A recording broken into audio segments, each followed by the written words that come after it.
Hello and welcome to episode 14 of Off the Bandstand. My name is Christian Wiggs. I am your host. Today's episode is Veronica Swift, who is already at 26 among the foremost jazz vocalists in the world. She's made an impression on the scene that shows her vocal dexterity and incredibly impressive ability to channel the style and the nuances of the jazz giants who we sit on the shoulders of today. In this episode, we talk about being on the road as a child and performing with her parents, Stephanie Nakasian and Hod O'Brien, and the dynamic growing up with two already incredibly successful jazz musicians and very established jazz musicians. We talk about programming and the importance of creating a narrative for our audiences to follow on any given night, and all the projects that she works on, from jazz records to metal music to making movies to writing an entire opera at the tail end of her bachelor's degree about homicidal nuns. I mean, she's really a jack of all trades and can do so many things, and she's doing it all at a really high level. So to be able to sit down with her and have a chat, especially after being a fan for so many years, was the time of my life. I loved it so much, and I can't wait for more in the future. And I hope you have as much fun listening to it as I had with Veronica, just chatting for the better part of 2 hours. So we also chat about Veronica's most recent record, which is called Confessions, that was released under Mac Avenue Records in 2019. And let me tell you, the first 45 seconds of that record is just a masterclass of vocal dynamics, and the excitement just builds throughout all 12 tracks on the record. A particular standout for me that I really loved is the kind of landscape that she and the band creates on track 5, which is called A Stranger in Town. So make sure to listen to that one as well. But literally the entire record, you're just going to have a blast listening to. It truly is a wonderful masterwork. So go and check that out. And then we also talk a little bit about her new record that's going to be coming out next year in March. And one specific tune we talk about a little bit that she revealed is going to be on there that is very special to my childhood, of the first musical theater production that I was in at Bradley Sports Center Stages in Lake Jackson, coming up. So anyways, that record sounds amazing. I can't wait for that. Until then, I'm going to keep bathing in Confessions and enjoying that, and I know you will too. So if you want to learn more about that, go over to veronicaswift.com so you can keep up with records. You can buy a physical copy of Confessions, and also she has an entire catalog of records dating back all the way, I don't want to swear by this, but I think it's around whenever she was like 10 years old, coming out with records with her family. So you can go and get those, and here's the thing, they are only available on physical CD, and we talk about that in the show as well, why she specifically did that until she had a record label that could ensure that there was no stealing of music or pirating, or at least minimizing it to the best of everyone's ability in this day and age. So anyways, I'm talking too much. Let's get into this. One quick other record that we want, well, I guess it's more of a single that we want to plug, is called Drizzly Afternoon, that was just released by Fabio Augustinus. We plugged one of his mass orchestral works, or jazz orchestral works, that he released entirely virtually, recorded it virtually a few weeks back, and now he's back with another thing with a slightly smaller group. So this features Fabio Augustinus on drums, features Jim Bunig on soprano saxophone, Marco Antonio Santos on guitar, and Alex Brown on bass. And each one of these guys are total sweethearts. They are amazing musicians, amazing people, and I can't think of any more deserving people to benefit from your support of jazz music in this time. So if you want to go over to fabioaugustinus.bandcamp.com, you can go and support that new release, Drizzly Afternoon, and learn more about the other stuff that he's released and check it all out, because he has some records pre-COVID, obviously, that you can go and check out as well. So now moving on over to the Monk shows that we've been plugging every week. Colin Shook Chuck has curated an incredible pop-up jazz club that is now a brick and mortar. He took advantage of the opportunity that he had with kind of COVID, making it a little more affordable for East Austin places to rent out, and he's been putting on shows. So make sure to go and check out tonight, October the 1st. We have the Jerry Espinoza Quartet, and Jerry has been a friend of mine for as long as I've been in the area. Jerry was on my first record in 2015 called Wonderful You Came By, and he's just a total sweetheart, and I know he's going to make some really great music throwing down. So go over and check that out on Monk's Facebook page. We've already put a link to here underneath. And then in 2 days' time, on October the 3rd, which is Saturday, you're going to have Pete Rodriguez and Carlos Aberhoff, and that's going to be a quintet. So go and check that out. Pete already did one show, but now he's having Carlos with him, and I know they're going to throw down as well. Check it out. And then next Tuesday, on October the 6th, comes the next installment of Austin Jazz Society's Project Safety Net, which is an initiative started by Austin Jazz Society to take care of vulnerable musicians during COVID times. So if you are able to support, or if you would like to support that fund to support Austin jazz musicians, you can click the link below, but you can visit the link that we've posted below, where you can go and donate if you so choose and if you are able. And any amount helps. I mean, it's all going to really find amazing people in the scene here in Austin and in the city limits. So anyways, back to the Monk Show. This is the next show that is benefiting from that, and all the donations are going towards Project Safety Net, which is the Jessica Mortensen Quintet, and that's going to be on October 6th on Tuesday at 7:30 p.m. They're all at 7:30, so there's a constant that you know will be there. So anyways, that's it. I've talked way too much. Let's get into this episode. It's a really good one. One of my favorites. Here is episode 14, Veronica Swift. This is Off the Bandstand.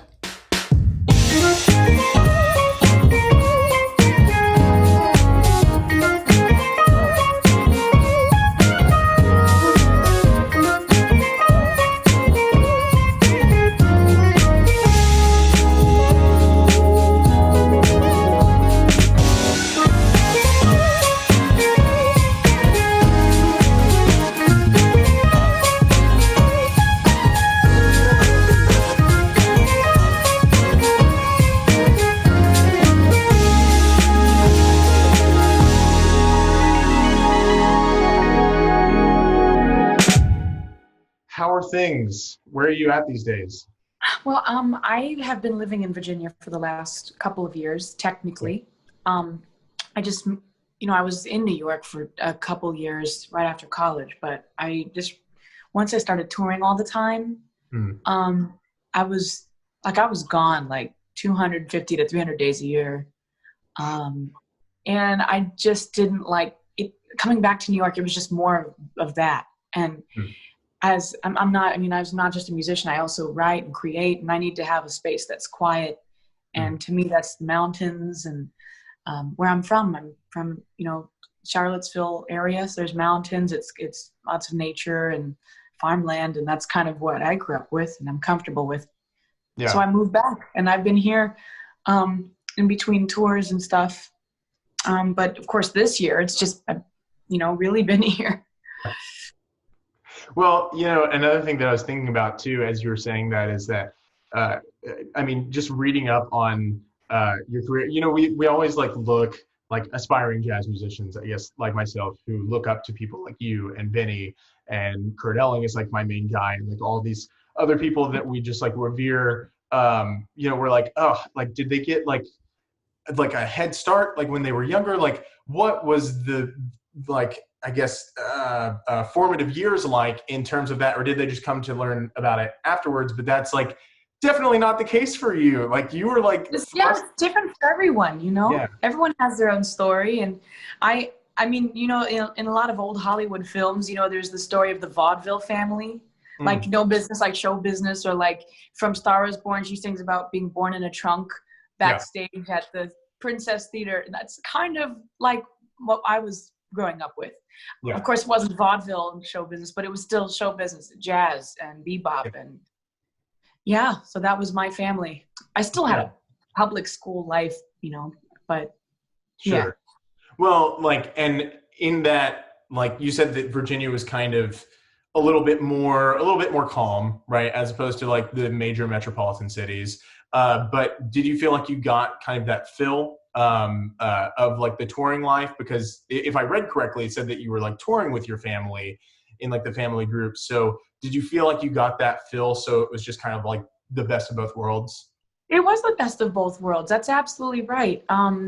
It was, I mean, I couldn't speak, I can't remember the ratio exactly of the time spent at home on the farm with grandma and grandpa versus my parents and on the road. Because my mom did have a steady job here working at UVA, William and Mary, teaching voice. Yeah.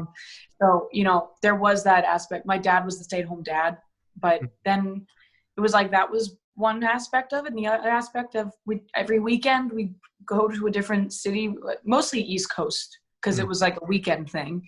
We do a weekend gig in Annapolis, Maryland at some festival, or the Delaware Water Gap every summer. That was, and Bob Dorough and Phil Woods, all those guys, that was like a normal thing. But of course, when I was a kid, I wasn't aware, really. There were just a bunch of old people that I was hanging out with all the time. Sure. And I think that and also having grown up on the farm, it's just a really grounding thing. A lot of people, particularly older people, will assume I got caught up in the whirlwind of the show business and the lights and this and that, but it really wasn't like that. It was more like, it was really like a humbling thing and family, and it just felt like going to visit family for Thanksgiving or something. Yeah, I feel like that also is like a testament to our music too, is that like, childhood stars, if it's things like, I don't know, if it's like a Nickelodeon or it's like a Disney Channel type, like childhood or like growing up in these like big movies or like pop stars or things like that, it would probably be like a little bit different. That's where we see the majority of those stories from. But like jazz is much more of I guess the only thing that is, at the risk of sounding dark, the thing to fall into is like alcohol, right? But like you were with your parents, so it's like you don't even have to worry about that side of things. So but so you said that you like grew up on a farm, so it wasn't even like a suburban thing. It was like, oh no, it was a farm. I was growing up with cows, and I remember I witnessed like a breech birth once. Wow. A lot of people don't expect that when they think I'm in New York. I mean, New York is so much of who I am, yes, but people assume I grew up there, or like, New Jersey kid, which is not the case. Yeah. How do you feel, because I know that you write, so how do you feel that you pull from that in your writing, if at all? Well, I mean, they all feed each other. Right. I think so. From when I was a kid, before I was singing jazz or anything, I was always writing stories. Whether I was like, I took my mom's camcorder and directed and made a little movie and had my friends and directed them and wrote the story, or whether it was writing actually a book or screenplays, and including blocking. It was very like directorial in my approach, how I would see it on a stage and or on screen. Sure. And that always, when it comes to my jazz singing, which is just another thing that I do, I consider it just a thing I do, right? Yeah. And when it comes to jazz singing, it's like, I guess where that comes into play is the programming and the selling, of course, singing of the song, but really in the whole context, it's the program. Yeah. And that's something that not enough young vocalists or instrumentalists, musicians focus on as much anymore. I'm noticing it's kind of just like, what makes sense next to do, but there's not a strong sense of arc and storyline. And that's why I enjoy like cabaret art, like musicians, because they totally get that. Nowadays cabaret has actually fought, like in the 80s and 90s, it had this big, place. I can't think of any better word. It had this, this presence in showbiz. And then now it's jazz and cabaret. It was like here in the 80s and 90s, cabaret jazz. And now it's become this. Yeah. So, and I think there's always stuff to learn from, theater, cabaret, film, jazz. I mean, my favorite era of music was when all those were fused into one thing. Yeah, exactly. I grew up like my, I guess, informal introduction to jazz before I knew like what it was I grew up in like a very, to call it a community musical theater, like seems like a disservice to it because it was like, Oh, no, I understand. yeah, it's one of those things where, you know, you have your community theaters and then you have like, these are, you know, really stellar productions. So it was like growing up with the golden age musical stuff, right? Like it wasn't infused with like the bebop vocabulary that we now like associate with like, I don't know, like If I Were a Bell, things like that. But it was in more of its like purest sense. And then whenever I was like 11, I saw like Take Six, and then 12, I saw New York Voices, and then it was like, you know, off to the races from there. But like, did you, like, it's very evident even in like seeing you like with Emmett's trio at Birdland that you're very much focused on a narrative driven and a very like big arc centered, like you were just talking about, kind of show, whether it's live in person or it's your records. So did you feel like you had any kind of introduction into music, or not, did you have any musical theater experience like going through that to kind of help inform the narrative arc? Well, I would say really where I learned about programming was my mother. I mean, all those years watching her, I mean, like people ask me, where's your experience mostly come from, mom or dad? And I say it's equally both. I get certain things from my father and certain things from my mother. And my mother was the programming master. She knew exactly like how to build a set, you know, and like after I would do a set, she wasn't really like, she was never a pushy stage mom. She was never a critical person. She always was supportive and loved everything I did. But every time I'd ask her for advice, she's like, and this is, I know people who are friends with Liza. Liza is like the same thing. The number one thing is like how you build your show and what songs, why do you put that song after that one? Yeah. And you can, you know, answer that musically, lyrically, but like, why, what does it mean? So, I think I just have always been drawn to, like, this gives me a reason to sing these songs, I guess. I feel more purposeful. And of course, it's not always like this show thing. Like, of course, you and I are talking about show. Of course, it's all a show, but I still am so like to be personal with it, of course. Yeah. And it's still very much in the moment. And sometimes I'll change it. I do that a lot. I change mid set the songs and change it up. You know, you got to feel the audience and see what they kind of want to hear too. But of course, it's not ever without purpose. Yeah, absolutely. So tell me about, I guess, like Confessions, because that's the first one that, I guess I should say, really like kind of the second one that I saw on Spotify, right? But then like going back, seeing like you have like a very like excessive catalog of recorded music, like going back from like when you were very young, like under 10 years old. So yeah, it's like physical merchandise that I had been selling for so long, because I just didn't want to have digital music unless I was really like supported by a label that knew what they were doing. Because I didn't want to just put my music out there and then maybe not, you know, maybe like people are doing it anyway, stealing music here and there. But, you know, if I had control over my physical merchandise, I felt safer. That's super interesting too, because I think like a lot of I reach less people that way, but honestly, I'm glad I did it. Yeah, no, and I don't think like anybody would challenge you that on that either, especially with like the Daniel Elk things that are making like even bigger news right now, like the Spotify CEO, I think that's his name, Daniel Elk, of just like, you know, where he was like, oh yeah, artists need to be putting out records every year for them to be able to make a living. And it's like, dude, you're like a billionaire and you pay like I think I made like $2 in the past like 6 months on Spotify. Yeah, my parents make like no money from their music. It's all, you know, the concert, you know, the fees and the ticket sales and everything. And you sell merchandise at concerts, really. Yeah. That's where you sell CDs, is at concerts. People buy it as a memento, you know? Yes, exactly. Like, I feel that 100% because there would be records that I already had, you know, but I was like, like it's supporting the musician, and also like I want something to be like, yeah, I got that, you know, because it means more not that the music is not itself enough, but like it means more because you're like, oh, I got this at this, and it's associated with a memory. And you get to read my favorite part about booklets and vinyls, you get to like read the actual personal notes from the artist, like you know, and you can really get more of their personality, through the words and you know why I chose this song because, or you know. Yeah. I love it. And two, like, and the pictures, more pictures.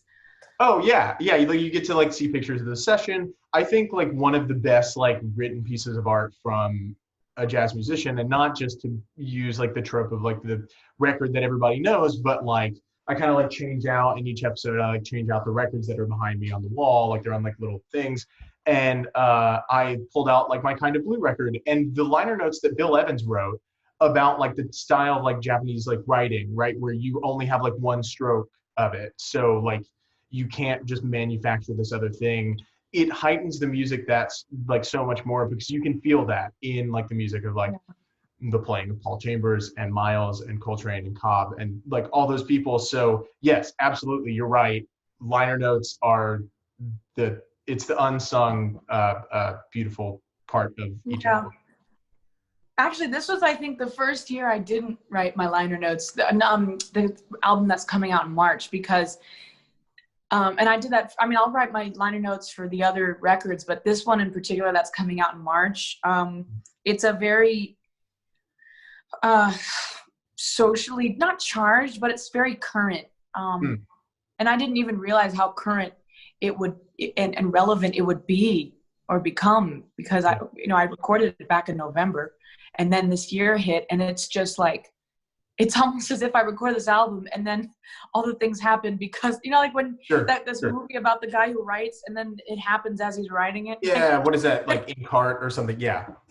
It just was incredible, like, you know, to witness like how it was following suit with all the record. And so I needed to hire a writer who could really capture what I was trying to capture musically, because I mean I'm a fine writer in terms of like a story and this, but actually when it comes to like social issues, I'm not a Wynton Marsalis, if you will. Right. You know.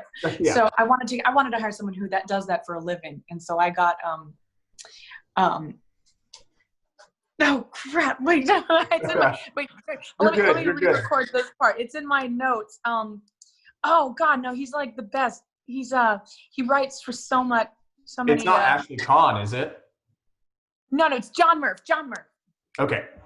John Murph writes for so many columns and blogs and like news articles, and like he's very good at like getting to the heart of an issue without alienating or like targeting a specific demographic, which is what I do musically. So I got John Murph to do the liner notes, so right. Yeah. Did you put any of like your own notes in as well? Because like on my last one, like Benny was so sweet. Like I had asked Benny if he like listened to the record, and then I was like, hey, would you mind like maybe just writing like a couple sentences to use for like promotion or whatever? And he came back with like a full like page of liner notes, and I was like, cool, this is amazing, thank you so much. And so like I put that on like the left hand side, but then I put like just like some small thank yous. Did you write any other like small bits, or did you just? Oh no, of course. And I recorded. I'm recording, in the process of recording some actual footage of me talking about the songs.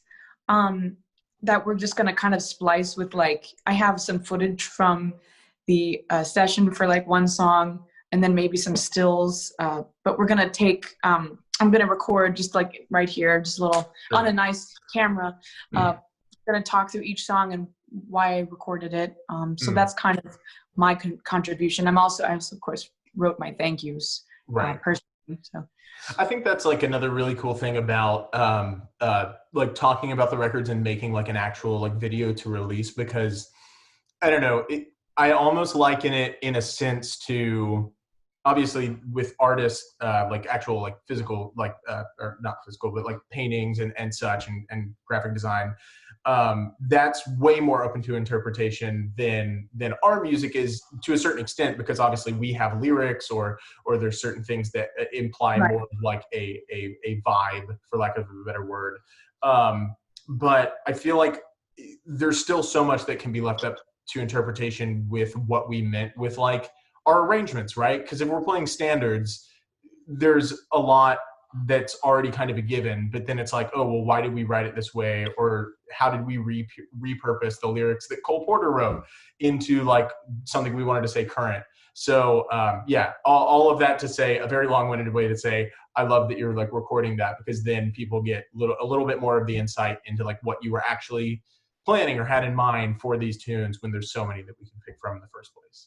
Yeah, absolutely. And I it depends on the tune. Sometimes, like, I know that we did Prisoner of Love on the next record that's coming very out. Cool. I know we're going to talk about Confessions, but I wanted to just bring up the new one. Yeah. That'll be coming out in March next year. I know we did, like, every now and then I tend to get Boston as a standard singer, which is kind of funny because that's like half of my repertoire is standards. Yeah. The other half is just other bebop and maybe a rock tune done in like a modern contemporary way, whatever. Sure.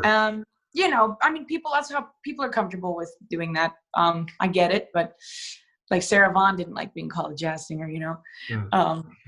And so but every now and then I love, like, there are certain songs like Someone to Watch Over Me, Prisoner of Love, Embraceable You, which I like to do like authentically, because not just because I can and do it well, but there's something about like preserving that, you know, like the original, like the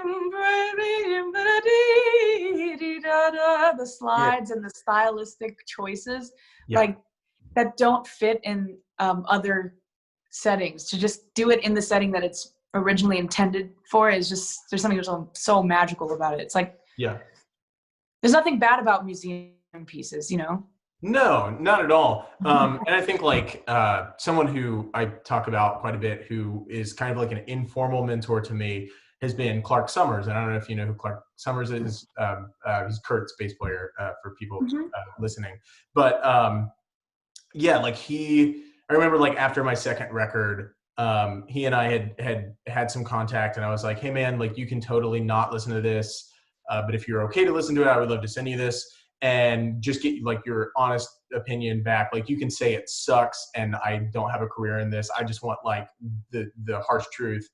And he like, it was like a 5-page email, but only one paragraph or 2 paragraphs was about the record, and the rest of it was just about more of like what I would come to learn is like the people at the top of the scene, they're not going to like pick apart your work necessarily. They're just going to talk more about in terms of like, this is the scope in which you should probably be thinking about things. And then that will like resonate in your music itself.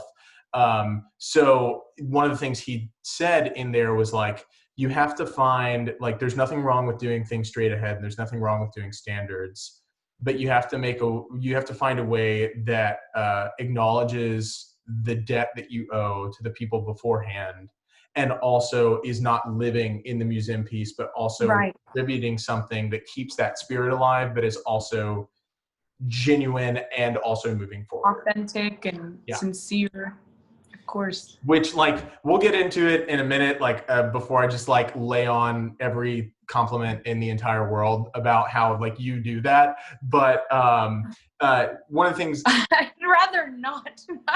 Sure. But we'll pick apart like a few things. How about that? Then I'm like, this is amazing. You do this well in Confessions. But yeah. So well, I guess let's just move on over into that. So like the fact that you're saying that like you're not totally a standards singer, and like sometimes people give you that like moniker inappropriately, but I've noticed that like. I hadn't heard your previous works, and I guess ashamedly I'll admit I haven't bought the records, so I haven't heard them because they're not online anymore. But all that to say, like on this record, like Confessions, when it came out, and I like saw the track list last year, I was like, oh, these are not a bunch of like A-list things. These are, you know, either originals or they're things that are a little bit further down the rung, not in terms of importance or in quality, but they're not the obvious choices, which I think for people who are just kind of viewing jazz as like a Saturday night outing, maybe to impress a date, it can be kind of like quote unquote disappointing. But for like jazz musicians who are wanting to listen to other people's work, it's like, that's the best kind of record to listen to, because if you want Come Fly With Me, Fly Me to the Moon, I've Got You Under My Skin, pick up a Bublé record and you'll be fine. But then let's get into like the real, you know, meat and potatoes of everything. So like, what was that like, that decision process of like picking all of those tunes and the array of that in the planning process? Well, it's kind of an obvious answer. I hate to let you down, but it's just, I listen to so much music. That's really the answer. It's just listen. Yeah. And then listen. Yeah. And that's when I have a lot of younger singers, or it's mostly singers, you know, that I feel not wrong, but like, I just feel like, what am I going to tell a young trumpet player? Like, you know, Sure. But so just for, you know, what we're talking about, when young singers come up and ask me like, what songs should I sing? That's like one of, like, if they were more specific, I could give them ideas and certain things that they want to work on technique wise or this and that. But what songs should I sing? It's like, what kind of person should I be? You know, you just listen to as many records as you can, and you know what songs you want to sing, you know? Based on your, like, I don't know your life experience, you know, based on your life experience, because I could just throw a song that I like and you may not like it or whatever. Yeah.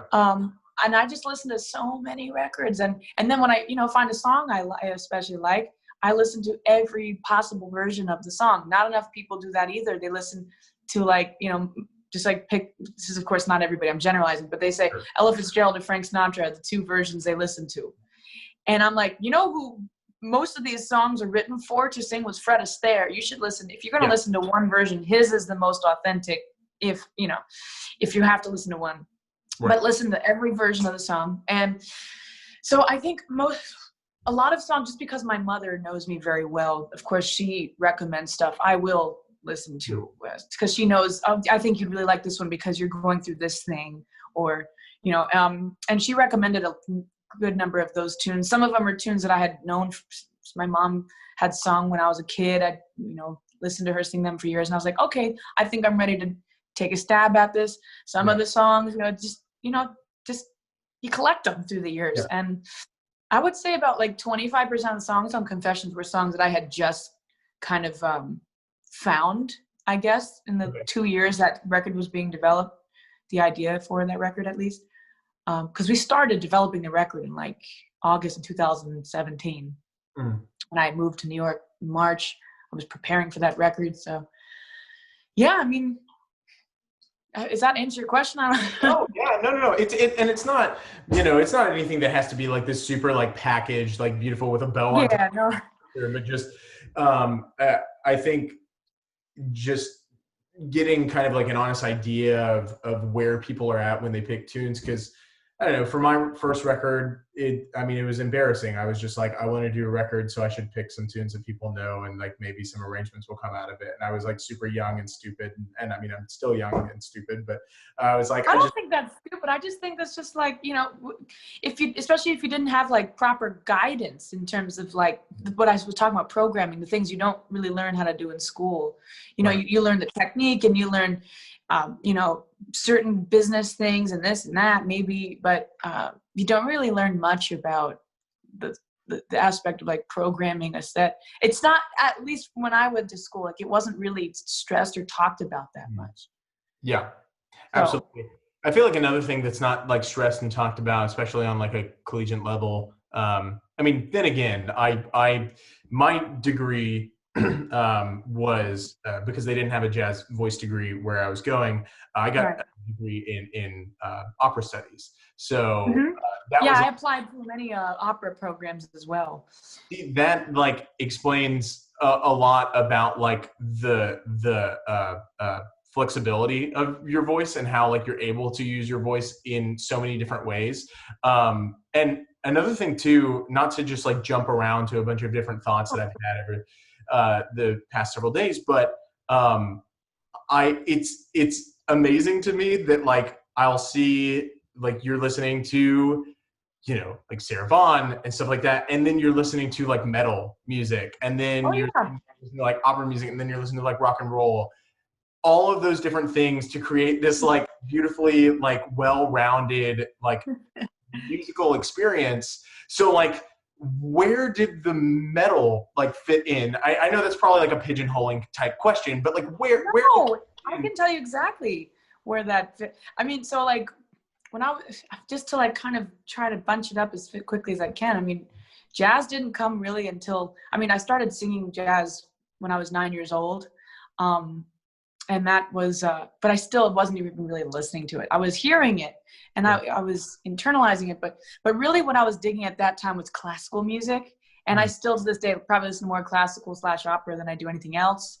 And then rock and roll, kind of the drama and, you know, intensity of rock and roll that matched the opera, kind of, I was drawn to that as a kid. And then when I was in college, you know, I was experimenting, as we all do, with different types of musicians. You know, when you're in college, it's just like you have music school, you got like jazz musicians, classical musicians, electronic people, like all over the place and at your disposal. And so I started working with electronic group for a while, but then I was starting to be drawn to this dark everything. I was like, why am I drawn to the darkness so much? I guess because I'd experienced a lot of loss, especially right when I went to college. You know, people make a lot of misinterpretations about young people, they're not having experienced a lot of things. It really depends on the person, but age isn't always an account for experience. And I lost a house to a fire right when I went to college, and I lost my grandfather at that time. And then like halfway into my fourth year, or halfway into my third year, my father got cancer. And so then I was dealing with the fact that he was going to probably die. And then also I was dealing with some frustrations with my school. And I just needed to take a semester off because I was starting to really get drawn. The reason why metal caught my attention so much, I needed an outlet for all this anger, you know, and darkness. Because if you don't have an outlet for it, it just festers. And if it has nowhere to go, it like really eats away at your personality. And so I'd always been proud of like my, you know, I'm not like one of these happy, peppy people all the time, but I do have an optimistic view of the world. I mean, I'm always going forward on things, and I think that's because I have outlets for these different emotions, and which we need right now. Positive outlook on the world right now. Projects, you know. And so like metal was that for me, and I started a band, and I'm the kind of person like, well, if I want to do something, I'm just going to do it. I don't know how, but I'm going to figure it out. And I said to myself, and Marilyn Manson, of course, was my hero. I said, I'm going to meet Marilyn Manson. I don't know how, but I'm going to meet him in two years. And I just did just that. Oh, wow. That's amazing. Yeah. That's why I got this tattoo. That's amazing. Yeah, we hung out for a night. How long after that you were like, I'm saying to myself, it's going to happen? And 2 years. Wow. It took me 2 years. And like, you put the energy out there and it manifests. Like I've seen it happen with all my friends where they put this, they don't say, I want to do this. They say, I'm going to do this. And I don't know. It's just always worked for me. I never questioned it. So, and the guy who discovered us in our band was the guy who discovered Marilyn Manson back in the 90s. Wow. And so he introduced me to him, and there you have it. And then, so I'd like to work with him in the future sometime if I do like I'm trying to break into the off-Broadway world and eventually do a show of the Vera Icon show and do a show with maybe featuring Marilyn Manson. Dude, I want to ask you so much about that. Like as soon as I read that, I was like, what the like this is like not in that like not I mean yes the storyline too, but just in the sense that I was like, okay, she went and got like a jazz studies degree. Now she also like is doing like movies, like which I've seen like a lot of the stuff for like Dear Old Stockholm, which I'm like super excited to also. Oh yeah. It's still, I mean, that takes a long time. It's not making a movie. So but we're about a third of the way done.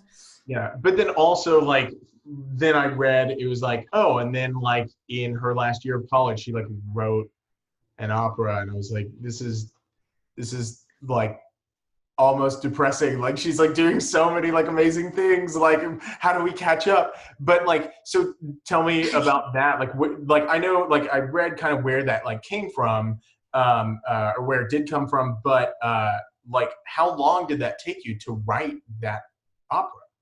2 years.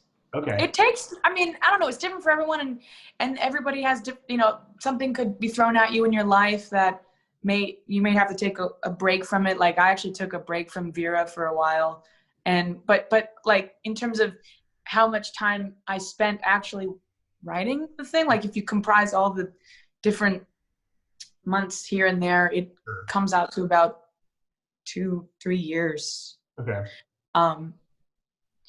Yeah, and I'm going to be releasing my first song in October. Oh, very cool. Like from that from the opera? Yeah, it's not actually, it's just a single to kind of like kick off just to see how it goes. And, it's with this distribution label that works with my rock stuff, with my rock persona. So we'll see how it goes. Just, you know, yeah. Who's listening to that stuff now, and then we know kind of a platform where to market from there. Yeah. That's so cool. That's so incredibly cool. So like going back to Confessions, because I know we were like want to talk about that, right? We want to like plug that. So I guess one of the things that I was going to say that was like on the compliment side of things is that there's one other person who I have described that their voice and their vocal delivery is like an exercise in vocal acrobatics. And I talk about that way with Kurt, because I just feel like Kurt can do no wrong. And he's just like incredible, but also like it's evident like in the very first like 45 seconds, the range of motion and shape that you can do with your voice and what you're doing in different registers to accentuate. Like, it's not like you're not only focused, or at least in my humble interpretation, it doesn't sound like you're focused entirely on making this incredibly homogeneous sound where it's just kind of like perfectly on a platter and given to you. It feels very much like when we were in like elementary and middle school and someone had like the latest scuttlebutt and like everybody's all like going in and they're like, yeah, I've got like the tea, let me spill the tea, and everyone wants to hear it. And it feels like that's how you are welcoming in your listeners. And it's like it like draws us in because we're like, oh, she has something to say with maybe a tune we've heard before, but we've never heard like this side of the story. Oh, thank you.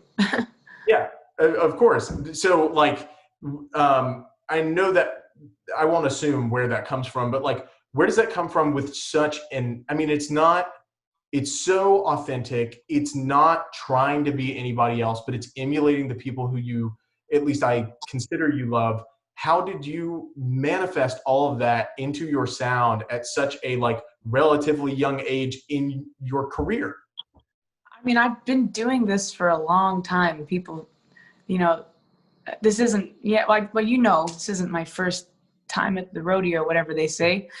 I mean, how old was I when I recorded that? We re-recorded that song, for example, the first song you're going to hear from me. We re-recorded that in 2018. So I guess I'm sorry, I'm not so good at math. You're good. I guess 2018, August, November, I would have been, how old am I now? I don't even know. I am 26, so I would have been 24. Now it would have been 15 years I've been doing this at that point. Yeah.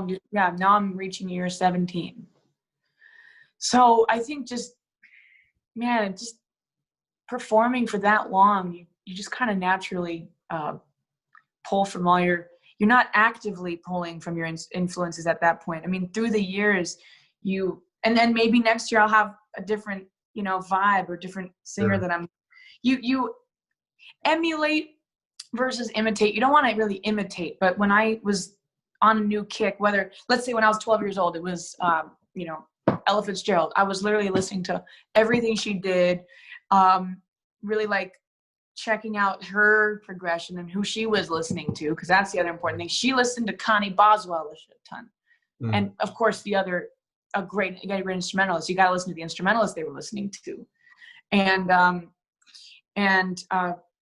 then when you trace their influences back and just kind of follow that tree of life, if you will, and all that just kind of indirectly becomes part of you. And you have to love imitating and love making weird noises with your voice that may not, work, like the Mildred Bailey slide. Like, you may not get it right the first time, but you have to keep trying to get that. Like, you know what I'm talking about? Yeah. I let a song go out of my heart.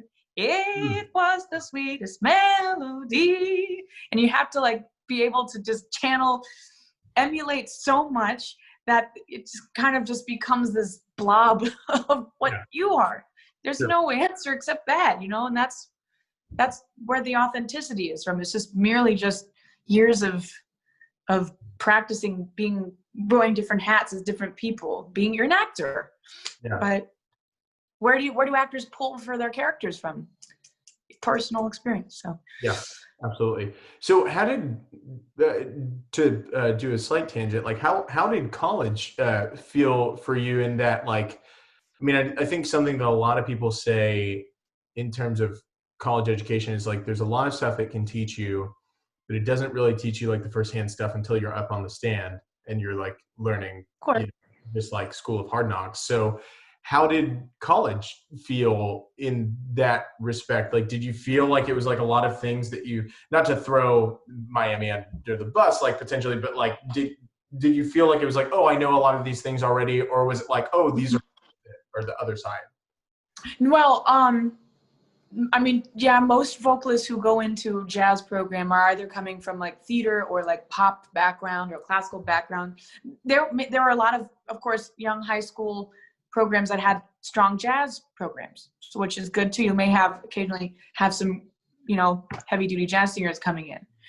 But I did have already a career under my belt going into college, which it either had made me a lot of friends, or it was kind of I had a lot of people that resented me for it, students and faculty. And it was just kind of, I just had to find my niche, my place. And there were some vocalists in the program that I really took to as friends. And the stuff that I really am thankful for that Miami was, before I went to the University of Miami, I couldn't, believe it or not, I couldn't write charts. I couldn't I could hear a tune and I could sing the changes day and night, but I couldn't write them. I couldn't say, oh, that's an F minor 7 chord, but I could sing the chord. I could outline the chord for you. But actually, Jon Hendricks was the same way. He wasn't really much of a chart writer in terms of, but he would go to a pianist, and when he wanted a certain chord, he would sing each note and outline it.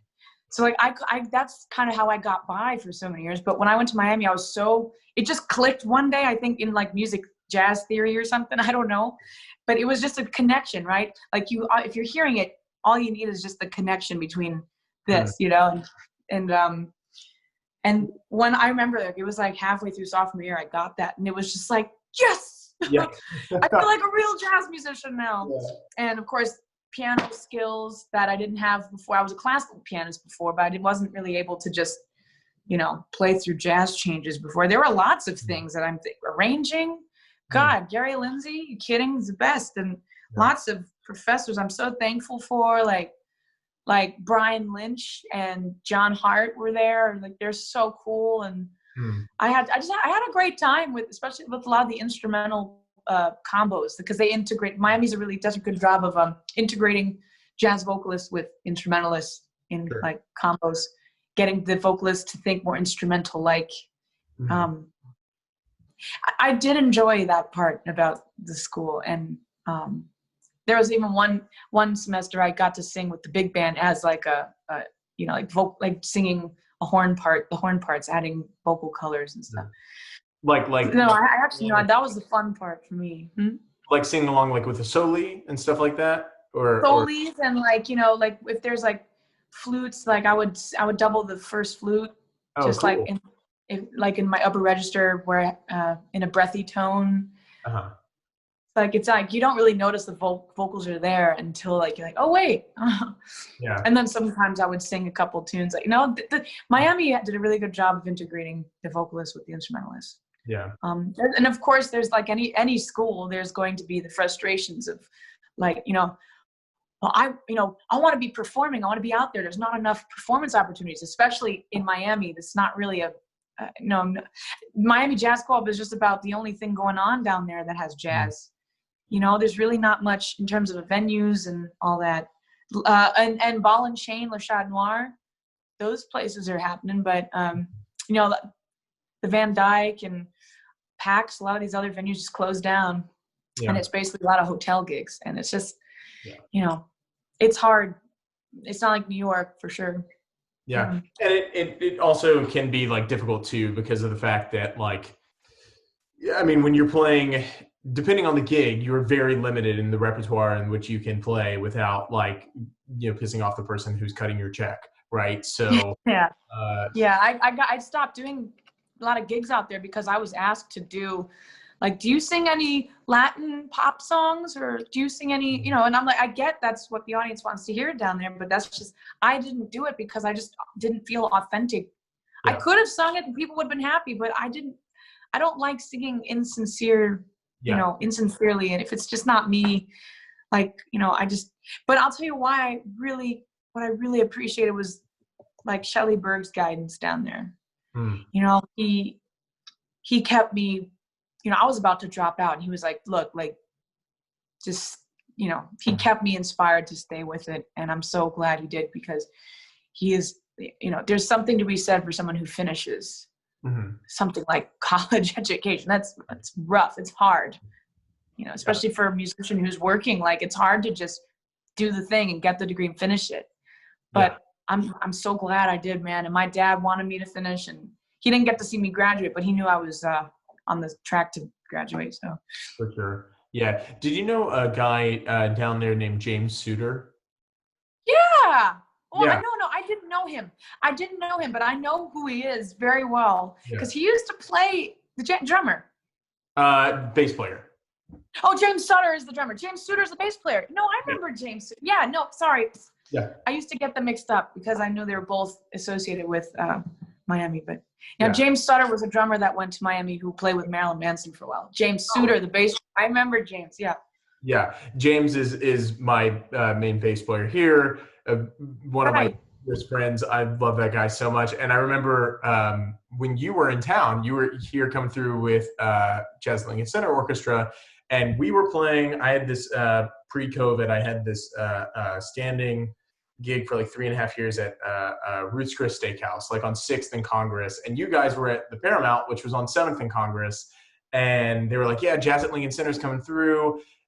Long story short, the manager at Ruth's Chris was very like, he was a gaslighter basically. So anytime that I had to sub out, he would just not have music and he would try to use that against me to try to get me to stay all the time. And it was like a steady gig and a steady paycheck. So I would very rarely sub out. And so I was like, as much as I want to go see like the Jazz at Lincoln Center group, like, I don't know if I can risk the gig. And the whole time while we were playing there, James was like, oh yeah, I think like somebody who I went to college with is like playing with them right now, like across the street.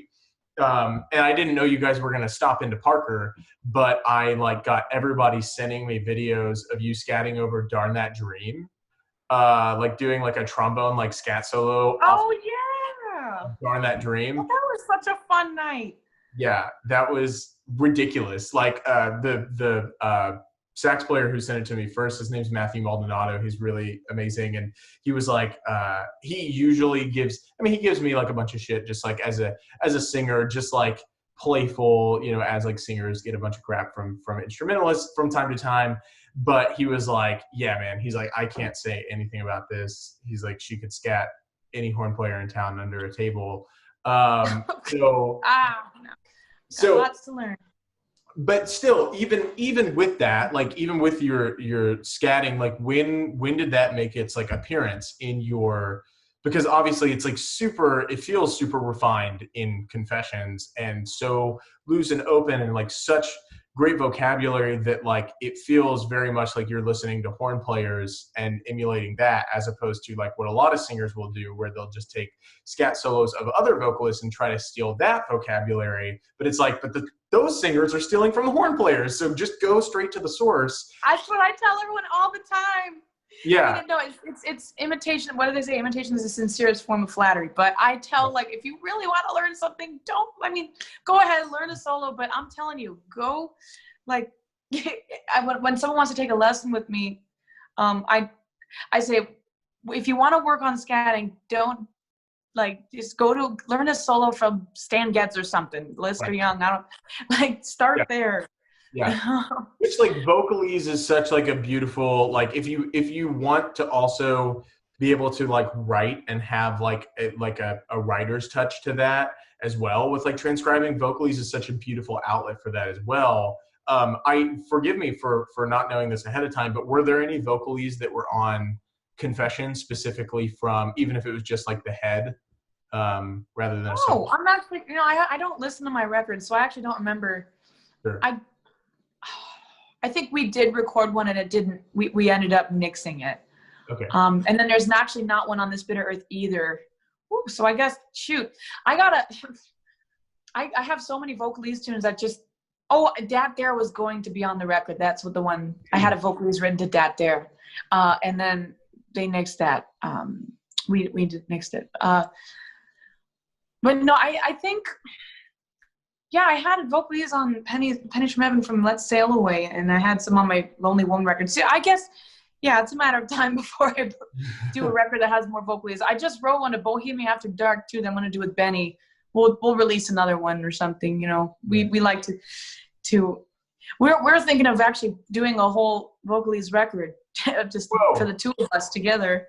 Lots of ideas, He told me too, which I don't know if this is public knowledge, but like he told me that, and if it isn't, then I'll cut it out. But he said that you had learned the social call vocalese like in the cab ride over. Yeah. What the hell? And then my Hot House vocalese, my dad's contract to Hot House. Uh-huh. I wrote the vocalese in the car on the way to the recording session. Sometimes it's just like when you have that pressure to like really learn something, then your mind is ready to. Yeah. It's like when you cram before a test. Sometimes that's a good thing for some people. That's how my brain works, at least. When I have that pressure, I actually learn. Was it a last minute decision, or was it like, no, I'm going to intentionally wait, and then it'll just like my brain? No, it just wasn't like it wasn't time yet. It just wasn't the time to learn it. Sure. I had listened to it, of course. No, I'm afraid that I procrastinate a little bit sometimes, but I don't do it enough to like serve me wrong yet. So. Yeah. Well, speaking of like Miami and you learning like to be able to put pen to paper and like actually write charts there, did you write the arrangements on Confessions? Oh yes. No, I by the end of my Miami education, I was really proficient at writing charts and putting my book together. And that was actually quite the daunting task, because I knew all these songs. And like, of course, so many of the vocalists around me were like just kind of learning standards. And so their books were like, 20, 30 songs. And of course, like my book, which is up here, was like hundreds of songs. I was like, damn, this is the most daunting task ever. How am I going to put a book together? And that's why I never really officially put a book together of just lead sheets, but that's why I started writing arrangements, is because, well, if I'm going to put a book together, it's going to be arrangements, because I'm not going to put a book together of lead sheets. That's stupid. Yeah. But even though it's not, but yeah, at this point, I'll just write a lead sheet out on a piece of paper or a napkin for Emmett, and he plays it once and then he knows the tune. Like, that's kind of, arrangements are fun though. Yeah. I like to write arrangements. For sure. No. And I mean, I think that too, like the way that me and like my friends and the people here in the scene talk about like Emmett is that like it's like almost like Art Tatum vibes in a sense that like it just feels like the piano has now become like a toy that like he's just so proficient that it's just like I'm just gonna take this anywhere with me. Like the first tune like, I love that. first tune he did before you come out in that Birdland hit. Oh yeah, which one was it? I can't remember what it was, but I mean it was like everybody was laughing. Was it Braggin' and Brass? That sounds familiar. I won't. No, that one's like the really fast one. Yes. People don't really laugh at that one. Well, I think it was that one because of the fact that I remember it was going it was fucking burning. It was like going, and then I just like laugh because he's so good. I'm like, yeah, exactly. Nobody can play this fast. Yeah, and it like turns into like a cry for a second, and then it like turns back into a laugh. And you're just like, oh my god. I don't know how to feel. Right. And but then he like brought it like way down, and then like everybody else dropped out, and he was like doing some stride stuff, and then it was just like, and then he would just stop, and the way that like he's in total control because he would like look up at, I think if I'm not mistaken, was it Kyle Poole and Russell Hall with him that night? Probably. Yeah. I don't know which night it was, but it was either that or Yasushi and Brian. I think it was Yasushi. I may be wrong. I won't claim to know. Okay. But yeah, like it was like one of those things where he was like going like super fast and then like brought it way down and then just kind of like was kind of hunched over and just looked over and kind of like chuckled and laughed to the guys like it was like, yeah, this is a joke, like almost like it's so good, like it's a joke, not in any kind of like arrogant way, but it was just so undeniable. No, I enjoy playing with Emmett for that reason that he finds the humor, and it's not all serious all the time, Sure. Because like a lot of musicians, like growing up, I was seeing so many jazz musicians. It was just such a serious thing, and that's cool too. That has its place, especially in our show. We do some serious songs, but I love playing with Emmett because he gets where the humor is. Yeah, absolutely. Well, so like coming up with like with Emmett, like on the next record that you have like coming out, did you feel like those choices, like song choices, just were birthed from like, oh yeah, like we've just been playing and touring a bunch, so like let's just do a bunch of the tunes that have kind of come out of that, or was it a conscious decision of like, no, we're going to do this for the record? Well, I'll tell you what, before I did Confessions, I had a 4-record plan already set in place of tunes I wanted to do. Oh. I'm always thinking like that, I don't joke around when I'm saying, oh, I'm going to do this, I'm going to do this. And I'm a little bit stubborn that way, but I'm not unable to let my, shit go and like take in, everyone else's artistry and fuse it together. Of course, I'm also very collaborative, but I do have an idea of things I want to do. And most of the time, Emmett's like, yeah, that's great. I love it. Mm-hmm. And so like I would say about 80% of the songs in the new record are tunes that I knew I was going to record on this record. It's also a very specific thing. Like this record, the issues that it approaches it's very song specific. But then there's the other 20% of tunes where it was tunes that Emmett and I were doing on the road and had just a really great vibe, and we put those on there too. And they actually balanced it out, the heaviness and the serious content or cynical content with some of the more the humor and the lighthearted. I mean, it's a really nice record. I'm really proud of it. Yeah, I am super excited to hear it. I know that I had mentioned in our text over Instagram that hearing you do As Long As He Needs Me was a super huge breath of fresh air, because it like took me way back, because the first musical I had done whenever I was 7 was I did Oliver, right? And so I hadn't heard that tune in ages, and I think I had like flipping through like a reel, seen it on like volume 4 or something like that, and I was like, oh yeah, there's that tune from my childhood or whatever. But like then to hear it in that context, especially like later in the set, was just like, oh man, this is like an incredibly beautiful, haunting, sobering, almost like ethereal type moment. So, but it's also a very real thing that a lot of people go through and are sometimes ashamed to admit. Like when, I mean, that song, I mean, you know, you're in the show, it's the context of the musical, this woman is being beaten and just like the very core of her being is just being torn apart, and she still stays with the guy. That makes everyone so mad. You know, like if you see that even in person, but like that, actually that song is included on the new album, I will say. And I put it on there because, you know, some of the album, not all of it, it's not a woman's record, but that's just one aspect of the record. One of the social things that it touches on.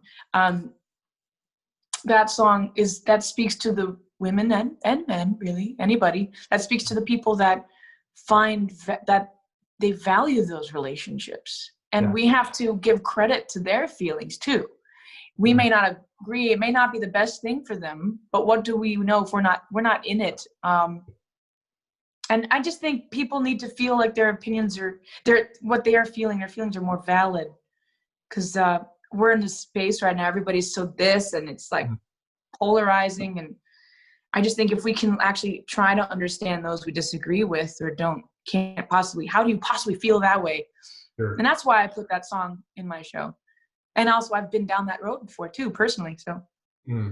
Yeah, man, that's heavy. And also a very well needed message too, of just like empathy and sympathy, like sympathy, like if, you know, you don't understand it, but you want to like provide some sort of like emotional support. Empathy, if you're like, yeah, I understand what you're going through. Right. Man, that's incredible. I also want to make sure to be respectful of your time. I know we didn't like decide on like a. No, yeah. I'm just getting a beer. Okay, cool. Well, I wanted Sorry for the noise. No, you're totally fine. So I had a very specific thing that I was going to go to right after that, but maybe I'll just blame it on the old fashioned for making my mind wander. What are you drinking? Oh, you're drinking a Corona. Very good. Painfully appropriate. Painfully appropriate. Oh man.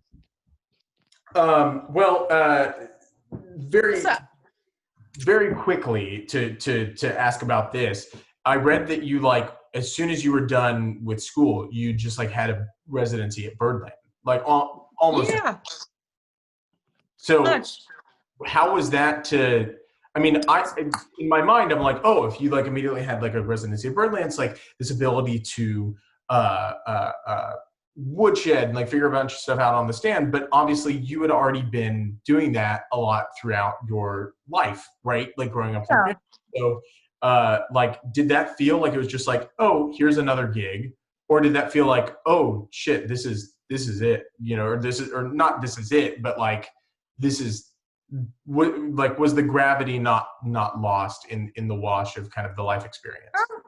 I don't really, it's hard to gauge because I understand the gravity of the situation, but I don't really internalize it like most people would expect.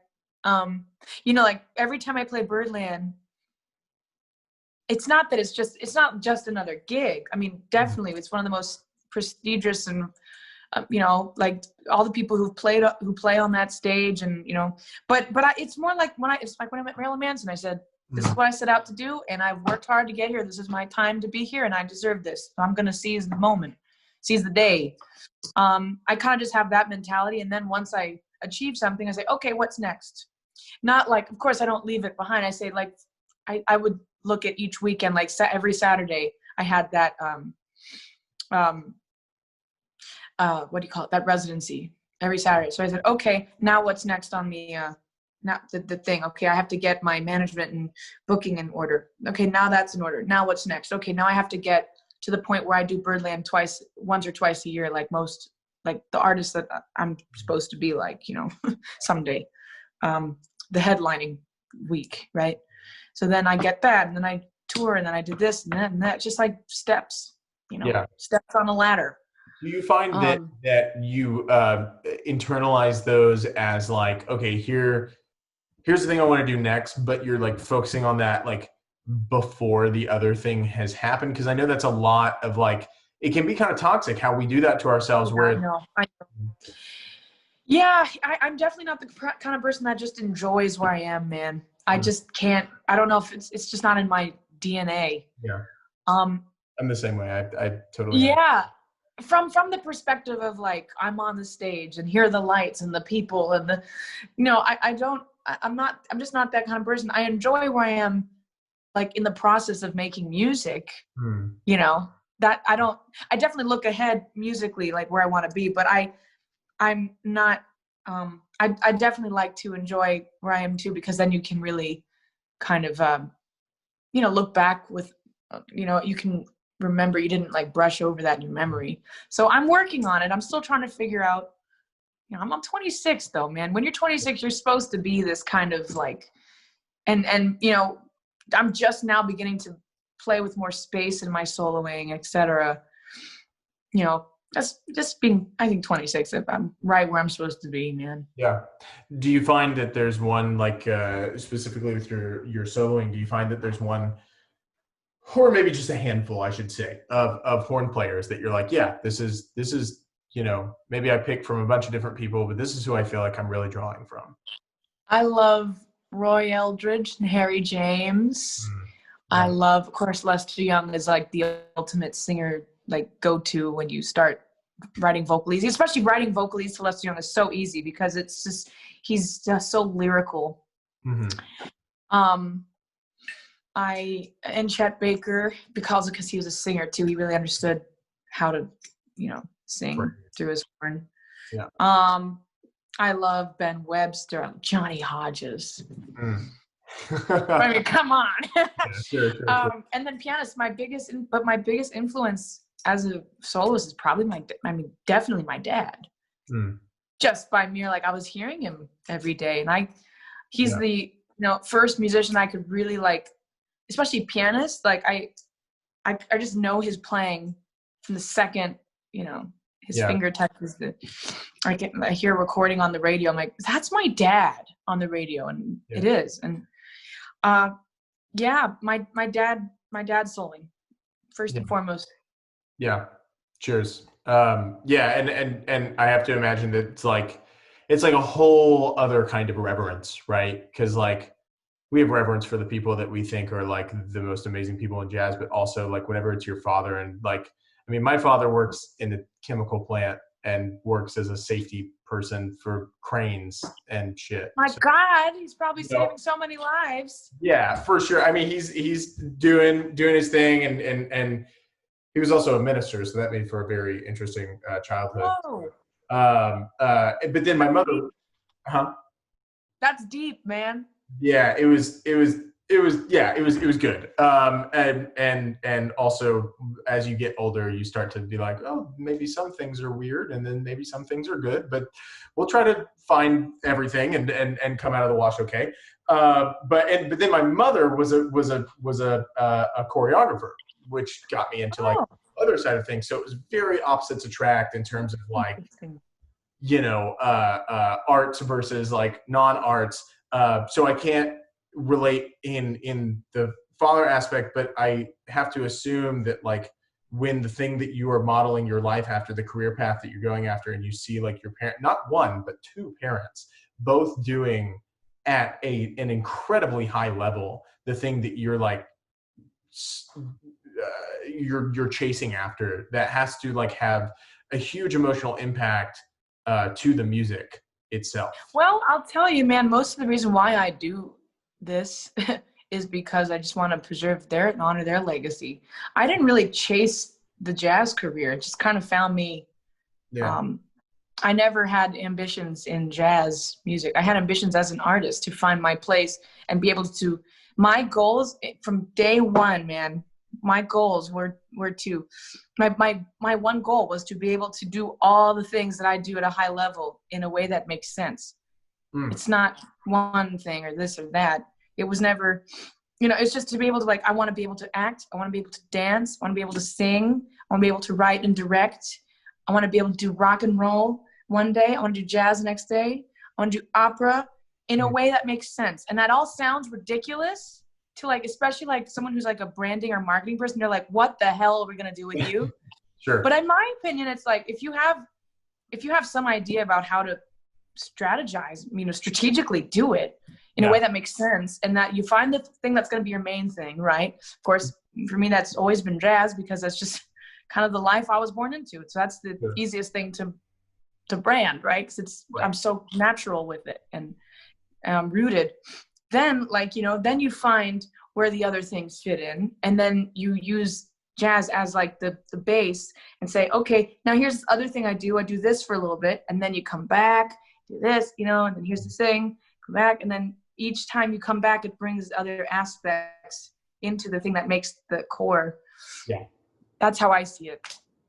Man, tell me, like, I don't know how much you can tell about a dear old Stockholm, but like, where does that? What do you want to know?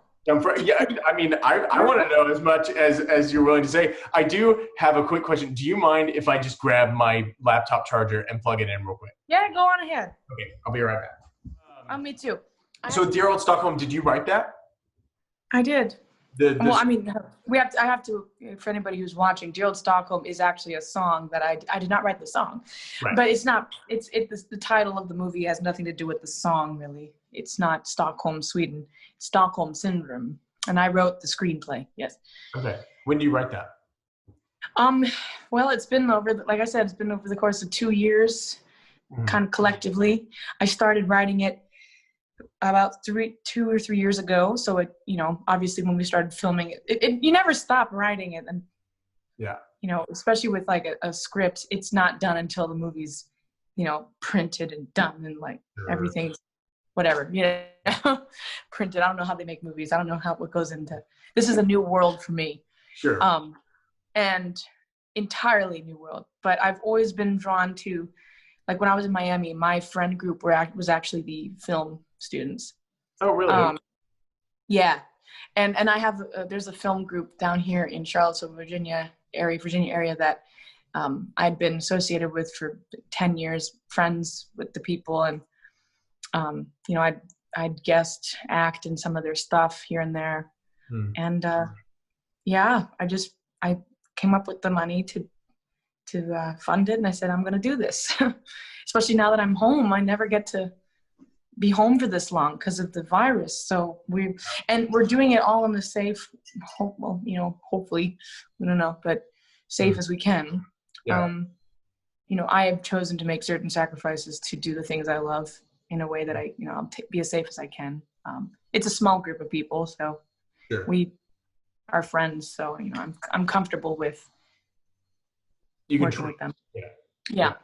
It's not like it's not like a Marvel movie where there's like 300 people on the set every day and it's like. Yeah, but the thing about Marvel is that most of it's like, most of the movies, like 90% green screen. So a lot of these scenes you're watching, the actors aren't even in the same room, sometimes state. Yeah. It's weird. Hollywood is it's just becoming a thing that I love on set, on location. Movie magic is one thing, but when it's just everything's green screen, it loses for me. It's just like I don't know what I'm watching, Yeah. And I think it's also a testament to like the actors and everybody on the crew, if they are able to make something feel like organic. Like it'd be like if I guess to relate it to our art and our discipline, it'd be like trying to make a combo record and they're like, all right, we're going to record everybody one by one, Well, that's what's going on right now. Don't you know? Yeah. Right. With all of the coronavirus stuff, but yeah. And it doesn't sound good, honestly. Yeah. I've heard a couple that I go, oh yeah. Okay. And that's also to do with the mixing too. Like the magic is equally on the engineer's part. Have you, I don't know if I've seen any COVID isolation things that you've done? Are you like specifically like, no, I just don't want to do this. This is just not good. It's just not, like, it's all right for some people, but it's just not for me. And I've been doing the live streams here and there because, like, a group or a company or like organization that I am very, very emotionally tied to will want me to do one. And of course, because I care for them, I want to do it.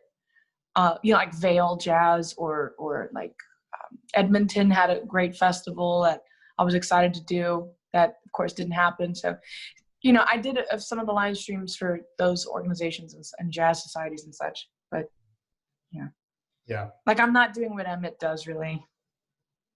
It's just not for me. Because he's got like the living room thing like going on, right? Yeah, I think just at least for me, like when I see a musical artist, I don't want it to be so intimate. It's intimate.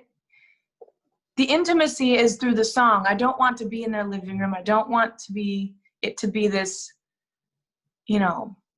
this casual thing. I like receiving and presenting it, Sure. I like it to be a production, there's lighting and sound and there's a stage and there's a clear, like when you walk on the stage, that is like a space that does not exist in space and time. Yeah. That's how I like it. It's an atmosphere thing. Yeah. For sure. I feel like you definitely, having seen you now, and I could tell it even in like listening, but especially having seen you, like the way that you treat the space in between tunes too is very, very much focused on like continuing the like we are sharing an experience together type thing, like you're not just like, and the next tune I'm doing was written by the great, Oh yeah, that drives me nuts when that happens. In the year, and I know that, like, that, like, it's like what I was talking about earlier with programming. Like, I know that a lot of jazz musicians do that, and it works for them. Like, there are jazz fans that certainly do not care, and they just want to hear the song and the musician play. But then if you like that, then you don't want to see me, and that's cool. If different folks, different strokes. I need it from start to finish. It is just like it's a continuum of, and that's also like why I like playing with Chris Bodie so much. Yeah. Because 2.5 hours go by almost sometimes and you don't even notice it. It's like 2 hours, 15 minutes. Like, what? I was watching this for that long, nonstop music. Yeah. Do you feel, speaking of like people like Chris Bodie and people like Wynton, like that you're sharing the stage with, right? Do you ever, I have to assume like even the most accomplished person gets on stage with Wynton and just goes, oh shit.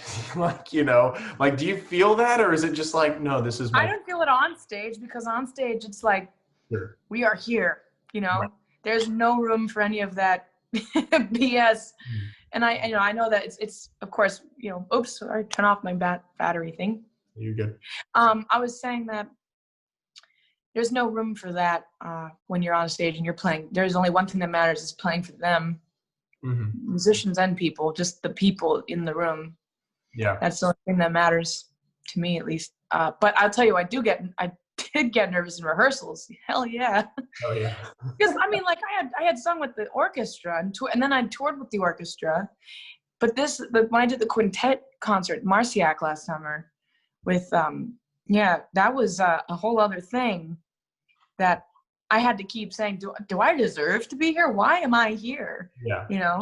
What am I here for? What am I here for? Yeah. But, Wynton was very much, I think he caught on to the fact that I was just like, what am I doing here? And he just sat down and talked to me. It was like, I can't imitate him. I'm not going to imitate him. But he basically was just like, you're here because you deserve to be here.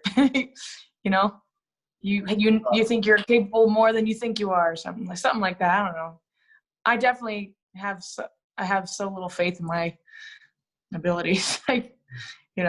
We are our worst critics, as we say. Yeah. Well, I would say that like is one of the things that makes like great musicians really great is that like it's this feeling that, you know, despite any amount of praise or accolade or compliments we may receive, the only thing that keeps reverberating in our mind is the sheer volume of work that has come before us, and the legacy of like the jazz family that we have to look up to, and the fact that like the only thing that we can do is, you know, give the music the full attention that it deserves. And if we're like shifting any of that back onto us for any amount of time, it almost feels like we are ignoring something that is like passing right by us. Now, that's not to say that we shouldn't have like healthy moments of like, you know what, I sounded great tonight. And, you know. Well, no, you have to have somewhat of an ego to do what we do. So. Right. But yeah. But it's that reverence, right? No, you couldn't have said it better myself.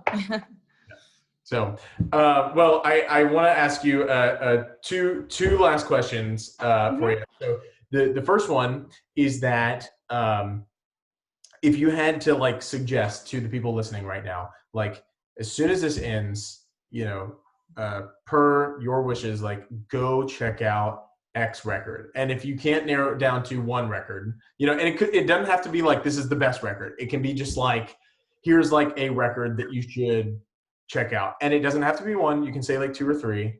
I mean, it depends on what you want to learn, I guess. Let's say one for arrangements, one for programming, and one for improvisation. Ooh, I wish you gave me that question before this, because now I have to think. One for arrangements. Well, I'm a sucker. If you're talking about jazz record, I'm a sucker for anything Duke Ellington, really. I mean, oh shit. Man, do you know that tune Sharpoy or Charpoy that it's on and his mother called him Bill?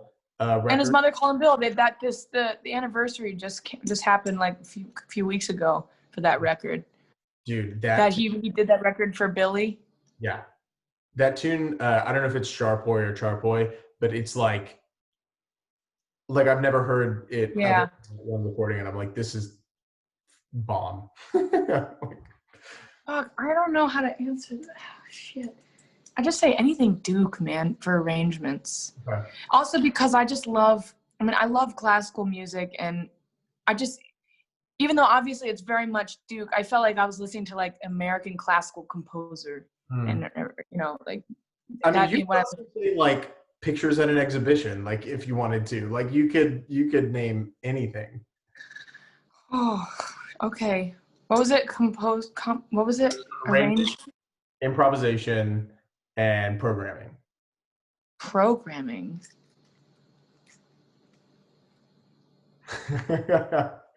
Oh man, I should have prepared this answer.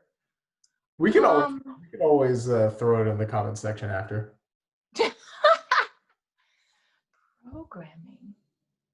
Programming. Well, you know, honestly, what the first thing that came to my mind, and I was not going to say it because it's not a jazz record, but the first thing that came to my mind with programming was it's either the third or fourth records by Queen. Of course, Night at the Opera, fourth record, is a great record to listen to in terms of programming. But also the record that came before then, which is Sheer Heart Attack. Any of those. I don't know. When I used to think of programming, I mean, that's a different thing, isn't it, altogether? Like the original music of Queen. I mean, yeah, definitely different from what we're talking. But that's one of my favorite. That's my favorite band of all time. So. And for good reason. Yeah. I think when we talk about, you know, greatest vocalists of all time, I don't think it gets much better than Freddie Mercury. So that's fair. No, yeah. Like even like Montserrat Caballé, the Spanish soprano, like she approached him to write songs for them to sing as duets. You know, she wanted to sing with him. Yeah. And he never pretended to be an opera singer. Like a lot of people were like, oh, like he, you know, blah, blah, blah. He never pretended. That was like totally, she came on to him about that project. And then he was like, wow, really? Because he never thought he was ever going to be taken seriously in that world. And then, of course, and then for improvisation, God, I don't know if it's like, I've record for improvisation. Shit. Or it could just be anything you're listening to like this week or even today. I mean, literally anything. Like, I've been listening to so much Coleman Hawkins this week. Like, honestly, like, if, you know, a lot of young musicians will listen to anything Coleman Hawkins. Like, so a lot of musicians, you know, anyone can tell you any record, any solo by John Coltrane. But then you say, okay, how about Coleman Hawkins? And like 2 motherfuckers will raise their hand. Yeah. You know, and then, okay, how about Sidney Bechet? And then like nobody raises their hand, you know? Yeah. So I think either Coleman Hawkins or Sidney Bechet, that's kind of, I'm on that kick right now. More like when it comes to improvisation, I'm really digging into the older music. Yeah. Again. I always go back to it. Like, and then I try something else and I go back to the older music. Just like, it was this completely, you know, of course they were informed by the music that came before them, but there really wasn't, like, when it came to whatever jazz was, that was probably the newest, like, most revolutionary sounding music, like, compared to any other kind of jazz music. Maybe comparably bebop, but I mean, there was always like something like. Then there was that, and then it became swing, and then bebop was the revolutionary music from swing, and then there was the Coltrane and the, you know, that kind of postmodern bop and all that stuff, and then fusion came out. There was always that's kind of how jazz was like, okay, we've fallen into this structure, now we're gonna do this, right? But I would have to say, like, the original, like, the hot jazz, hot fives, hot sevens, you know, King Oliver, Jelly Roll, all that music was so piping hot and new, and like, I mean, it was informed by ragtime and you know, spiritual music and all these other forms of music at the time that was influencing it. But in terms of like the approach, people were playing things that I still hadn't heard them since. Some of the music choices, and like, wow, I would have never thought to play that lick like that, you know, or that interval. And you still haven't heard it since. And that's like the best feeling too, is like when you are listening to like you feel like you're listening to every record under the sun, and then you hear something, and for like avid jazz listeners who are not just listening to the same records over and over, it should be happening all the time. But when you hear something, you just go, oh, what the fuck was that? And then you like turn it back and you're like, oh my God, this is like life-changing, right? And it just feels like, I feel like for me in the past year, that's been like Bill Evans for me. Like, I've just been like, what the, like, how was I sleeping on Bill Evans? Like, especially right. Walk for Debbie record, like at Vanguard and Explorations is just like, it just feels so good. And so, yeah. Anyways, I will go on about that. But okay. Hot improvisation, anything hot fives or hot sevens. Okay. Amazing. Yeah. All right. So the last question that I do have is the way we like close out every episode is that we have like no shortage of total gigs from hell stories. So we've had everything from a guy say that like he was on a break at a gig and drinking at the bar with his friend, and some girl comes up behind, says, "You done played me for the last time," pulls out a handgun, starts firing off, and has to like pull him over the bar. We had somebody who it's a trio gig, and one of the band members dies in the middle of the gig. And the drummer is blind. He doesn't realize. And then like the gig ends, and then the venue owner comes over and says, gig ends, like the ambulance comes, whatever. And then the venue owner comes by and says, "Hey man, so I'm only going to pay you for a duo because only a duo finished the night." What is wrong with people? I know. Where's your fucking decency? I know. So it's like gigs from hell. Crazy gigs from hell. So like, do you have like, it doesn't have to be that intense, but do you have like, oh my God, the shit went sideways so bad? Well, I have only one, because otherwise, like, I don't really have any. If anything, if like there was a bad experience, we just turned into something funny. We're just like, ha, this is so fucking stupid. You just gotta laugh it off, man. Because it could be funny too.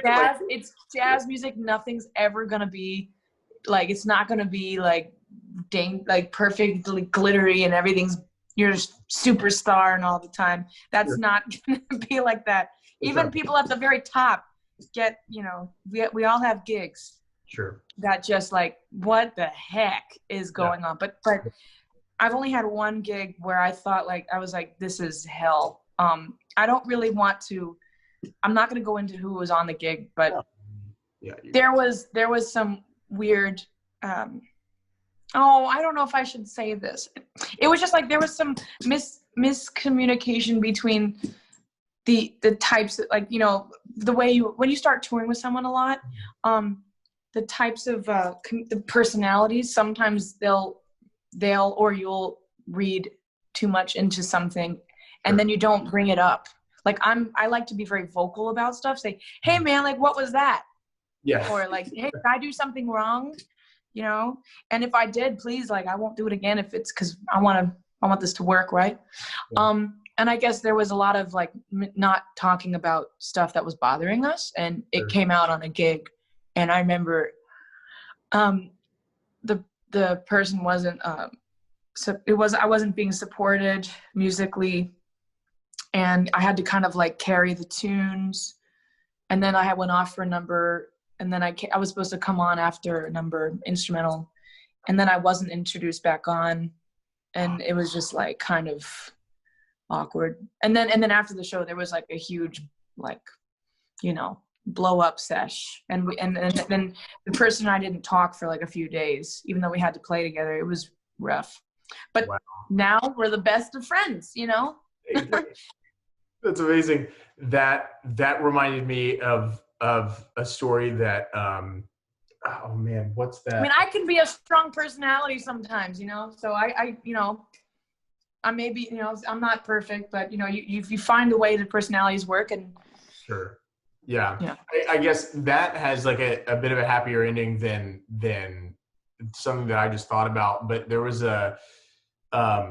we would have some people who were coming through town, pop into Ruth's Chris every once in a while when we were playing that residency. And one of the people who came through, we didn't know at the time, he was sitting at the far end of the bar, clapping after every tune. Right. He comes up afterwards, and come to find out the guy's Gray Sargent, who is Tony Bennett's guitar player for the past Yeah. So I was just kind of hugely taken aback because he was in town with Tony. Tony wasn't there, but and we were just chatting about some stuff, and he told us a story about playing with, I guess it was his only time playing with, I think it was Chet Baker. My dad used to play with Chet. Oh, really? Mm-hmm. Holy shit. But Chet really liked my dad. My dad was an angel on earth, and nobody ever, if Chet ever owed my dad money, he'd always pay him back. Oh, really? Wow. That's amazing, especially given this story. I know he wasn't the best. He wasn't the best dude. I know, but yeah, no one could be rude to my dad. Even Charles Mingus asked him to tour with him. My dad was like, "Oh, I'm not sure if I'm comfortable with that," because there's a lot of racial, a lot of racism followed the Charles Mingus, because Charles Mingus, he was always playing and writing songs to address the social situation and the climate. And I think my dad was just worried about his own, being one of the only white dudes in the band. He was just kind of worried for his safety. Yeah, sure. It was a different time, it was a different time to be in an interracial band. My dad was born in 1936. What year was that whenever this was going down? I don't know, 57, 58, 59. Which is crazy too, because that's the same time that Bill joined the Miles Sextet, and he was only in the band for 9 months, right? Until he was yeah, I don't want to do this anymore, because he was getting a lot of shit on the bandstand from the I think it just, my dad was an angel, sweetheart. I mean, he played in Pettiford's band. He played with Art Farmer. My dad, I think he was just a matter of his own safety, because I think he was out and about with Mingus or somebody. I forget who it was, but he was in a cab with a bunch of black musicians, and people were shooting at the cab, and my dad was like, "Get down!" And so I think there was lots of that back then. That's some heavy shit. Yeah. But Chet and my dad were good buddies. Yeah. Do you know that Mingus tune, Duke Ellington's "Sound of Love"? Oh yeah. Oh, yeah. I was searching for my melody, that love that gets me. I used to know the words. Yeah, there's also clown with the circus closed down, lost in a merry-go-round, comes a melody in my heart, so yearning. I remember. Yeah. Great tune. Yeah. The end is the hardest part. Da boo-dee, ba-doo-dee, ba-doo-dee, nonchalant, da-da-dee. And then that quote of Lush Life at the end. Lush Life, yeah. Yeah. What a great tune. Yeah, I feel like you tell young people that they haven't enough life experience to sing this stuff. He wrote Lush Life at 15, 16.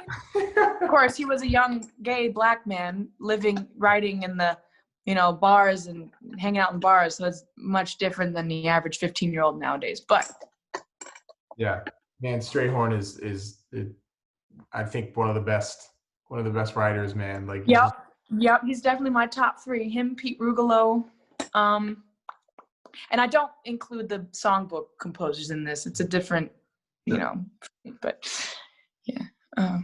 Anyway, what were you gonna say about Chet Baker? Sorry. Oh no, you're good. It was just that he was doing like a 3-night engagement with Chet, and then the piano player or somebody on the gig was real pissed and was trying to get at Chet, and apparently they were like not super good friends, like they'd been on each other, and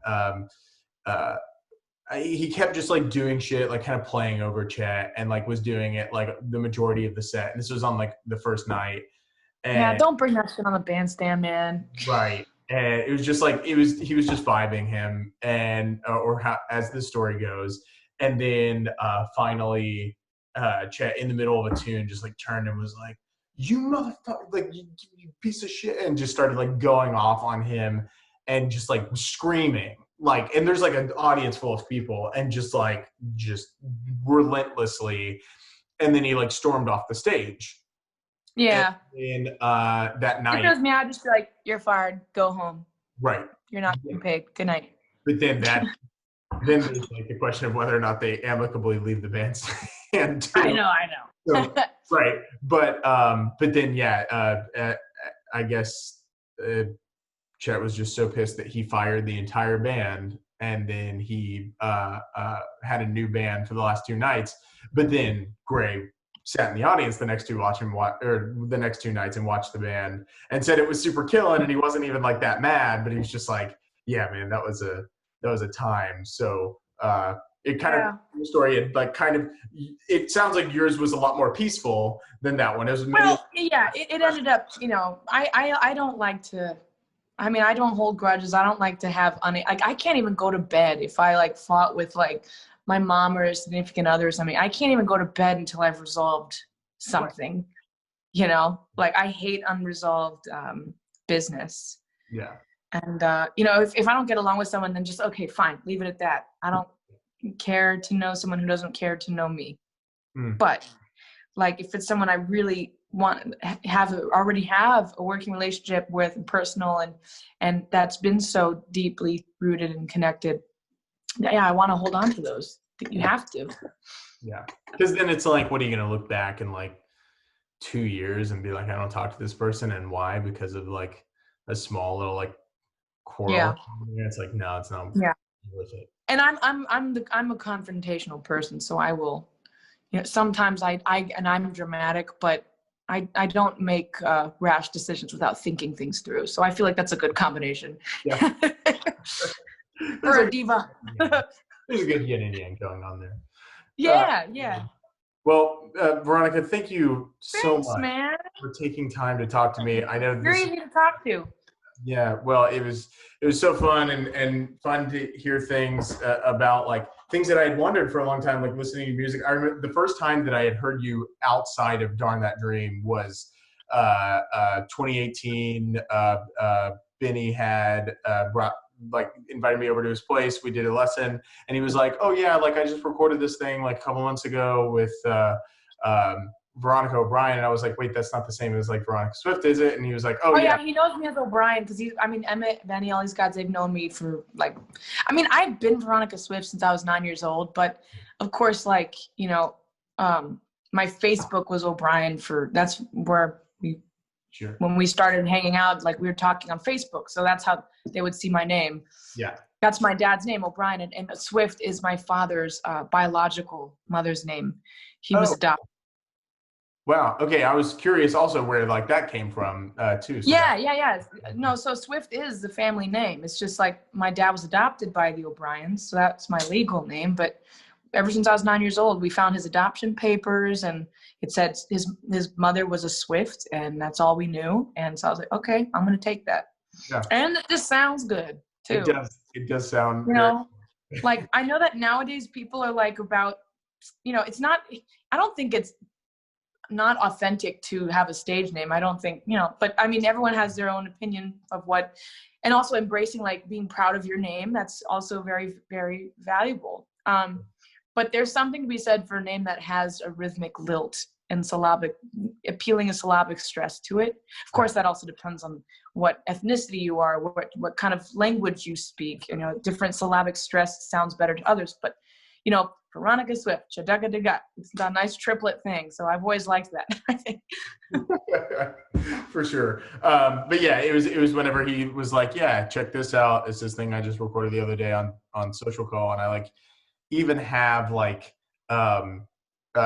this might be stupid to say, but I even have like, cause I recorded the lesson and I had the first time that I had heard you, like my reactions in real time, that I was just like, oh, what is happening? And he was like, oh yeah, like I was like, who's on bass? And he was like, oh, it's McBride. And I was like, who's on drums? He was like, you listen. I was like, this is fucked, man. Like this is like stacked beyond belief. This is amazing. So after so much time of like hearing you and then like just missing you and then seeing you live, it was so good to have like hopefully we can have a live thing someday.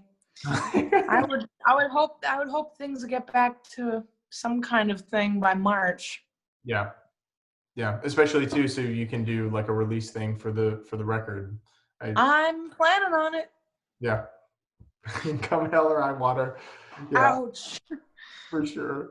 Well, Veronica, thank you so much again, and thanks, don't be a stranger. I mean, if you're ever in these neck of the woods, and there's a lot. What town do you live in? I live in Austin. No, you're in Austin. Okay, I have lots of friends in Austin. I love Austin. Yeah, it is so much fun, and that's the best part of Texas. It is. It's where a lot of people. There's a very. I'll put it this way without getting into a bunch of political stuff. There's a lot more open-minded people in a very specific radius. Yeah. Austin is that radius, and Austin is. Oh shoot! I just went away. Sorry. Yeah, you're good. It's safe. So, if you're ever down here, then would love to see you. And then also next time I can safely get up to New York, then we'll make the hang then as well. Will do, man. Awesome. Peace all right. Out. Bye. Thank you so much, Veronica. Bye-bye. Bye.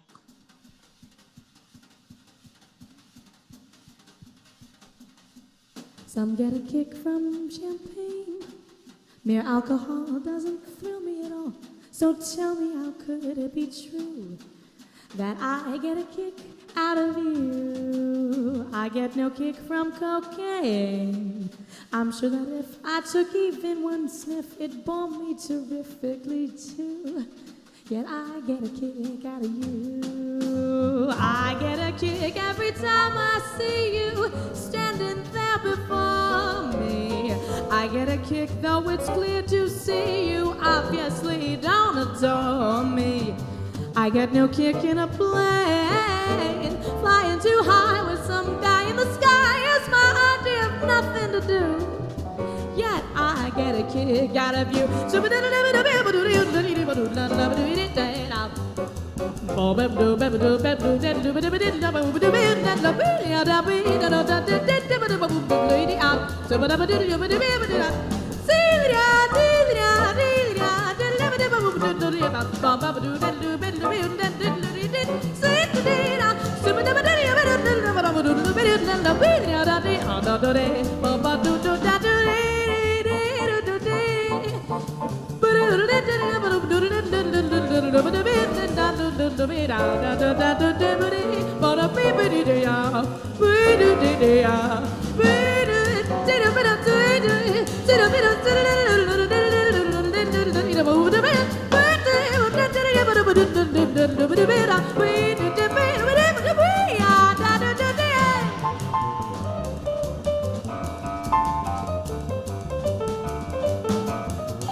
Though it's clear to see you obviously down on dummy, I get no kick in a plane flying too high with some guy.